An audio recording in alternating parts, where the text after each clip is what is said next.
외무 관련 공무원은 크게 국립외교원에 지원할 수 있는 그 후보생으로 지원할 수 있는 5급 시험이 있고, 그 다음에 외무영사직이라고 얘기하는 7급 시험이 있습니다. 그 밖에 뭐 전산직도 있어서 크게 3개로 분류되지만, 여러분들이 많이 주목하시는 7급 외무영사직은 사실 다른 7급 직렬에 비해서 난이도가 그렇게 결코 쉬운 과목은, 쉬운 직렬은 분명히 아닙니다. 결과적으로 요새 인기도 꽤 많이 확보하고 있고, 그다음 지원자 수 계속 늘어나고 있는, 어떻게 보면 가장 핫한 직렬이라고 얘기할 수 있겠죠.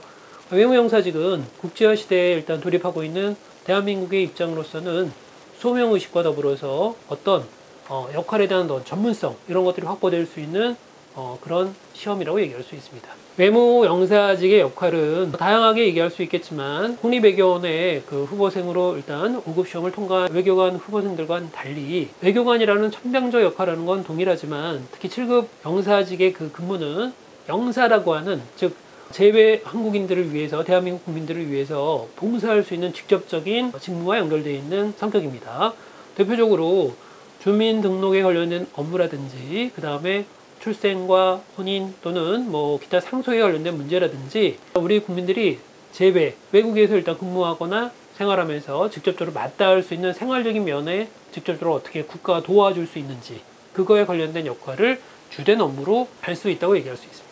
이런 역할들 중에서 가장 우리가 눈에 띄는 것은, 영사 업무 자체가 사실 우리의 일선에서 여러 가지 사건들을 통해 가지고 대한민국 국민이 외국에서 여러 가지 그 나라 법과 제도상으로 서로 충돌하는 경우가 있는데, 그때 가장 먼저 도와줄 수 있고, 그 다음에 그들한테 실질적인 어떤 조언할 수 있는 역할이 바로 외무영사직의 직접적인 역할이라고 얘기할 수 있습니다. 사회가 또는 국가가 조금 더 글로벌한 그 세계에서 일단 그 역할을 강화할수록 7급 외무영사직의 역할은 그 비례적으로 더 부각될 수밖에 없겠죠.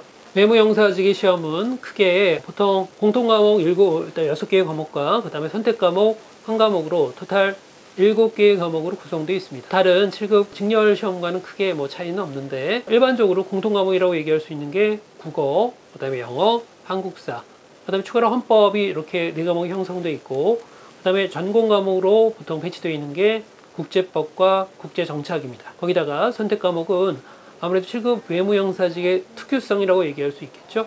제2외국어가 추가로 하나 더 첨부돼 가지고 토탈 7개의 과목으로 전형을 이루고 있습니다. 앞에 있는 4개의 즉 공통 과목의 성격은 다른 직렬의 시험과 큰 차이는 없는데, 외무영사직이 특유성을 가지고 있는 시험이라면 아무래도 국제법과 국제정치학이라고 얘기할 수 있겠죠. 난이도는 다른 기본 전문 직렬의 그 시험과 비교해 본다면 난이도는 결코 쉽다고 얘기할 수만 없는 과목입니다.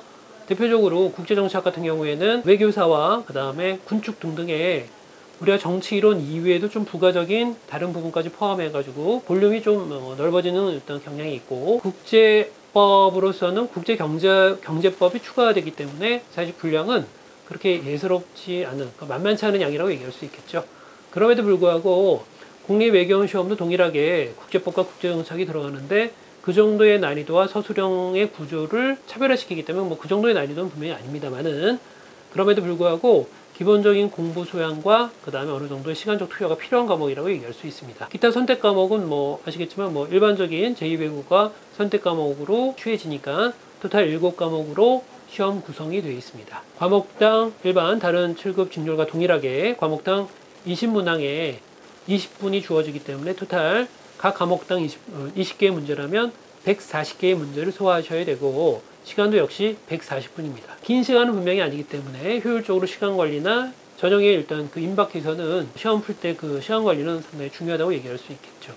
앞에서도 말씀드린 것처럼 외무영사직의 그 인기라고 얘기할 수 있는 이런 부분에선 다른 직렬과 비교한다면 절대로 약하다고 얘기할 수는 없습니다. 인원도 상대적으로 적게 뽑는 과거 2016년 같은 경우에는 가령 26명을 뽑는데 108대 1의 아주 높은 경쟁률을 보였던 시험이 바로 외무영사직입니다. 아무래도 해외에서 근무할 수 있는 여건이 좀 더 보장이 되고, 그 다음에 본부 내에서 근무한 일정한 그 시간 이후에는 보통 현장 근무를 일단 많이 선호하는 그런 요새 경향으로 비춰본다면 아마 이 인기도가 그런 거에 비례하지 않나라는 생각도 듭니다. 제3세계에 대한 외교적인 역량 강화가 그 이후에 외무영사직은 그 이후에 유럽과 아메리카 등등의 선호할 수 있는 지역도 일단 같이 이렇게 편제되기 때문에 고루고루 지역에 대한 대한민국의 국익을 위해서 활동할 수 있는 영역이 좀 넓다라고 얘기할 수 있겠죠.